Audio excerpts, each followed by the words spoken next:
Hello সবাইকে। তো আজকে আবারও বেরিয়ে পড়েছি ক্রিটেশ্বরী মন্দিরের উদ্দেশ্যে। তো প্রথমে দেখতে পাচ্ছ স্বয়ং আমরা ক্রিটেশ্বরী মন্দিরে চলে এসেছি প্রথমেই।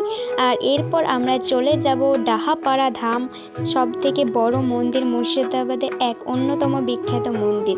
এই মন্দিরের ভেতরে কী রয়েছে না রয়েছে সবটাই তোমাদের সাথে শেয়ার করব। তো প্রথমে দেখতে পাচ্ছ মন্দিরটা চারপাশটা জাস্ট ফুলের গাছ দিয়ে ঘেরা রয়েছে, ভীষণই সুন্দর। আর কত বড় এরিয়া নিয়ে এই মন্দিরটা রয়েছে। মুর্শিদাবাদের বিখ্যাত এক অন্যতম এক ডাহাপাড়া মন্দির। এই মন্দিরটির ধাম রয়েছে জগৎবন্ধু ধাম। তো এখানে অনেক বড় এরিয়া নিয়ে এই ধামটা রয়েছে। এখানে হয় কীর্তন, তাছাড়া রয়েছে একটি বড় পুকুর যেখানে ভীষণই সুন্দর দেখতে সৌন্দর্য রয়েছে।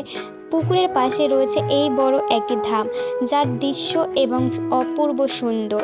এইবারে সেই মন্দিরের ভেতরে আমরা প্রবেশ করেছি। আর প্রথমে দেখতে পাচ্ছি ঠাকুরের দর্শন, আর এখানে লেখা রয়েছে অনেক কিছুই।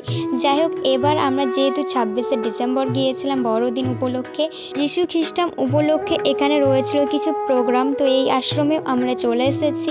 তো এখানে এখন আমরা ভেতরে প্রবেশ করব। আর তার চারপাশটা দেখতেই পাচ্ছ, যেহেতু এখানে অনেক বড় প্রোগ্রাম হচ্ছিল, তো সেক্ষেত্রে আমরা গিয়েছিলাম সন্ধেবেলায়। আর তাছাড়াও ভীষণভাবে ডেকোরেশন করা হয়েছিল এই সেই আশ্রমটা। তো প্রথমে তোমাদেরকে আমি দর্শন করিয়ে দিলাম ডেকোরেশনটা।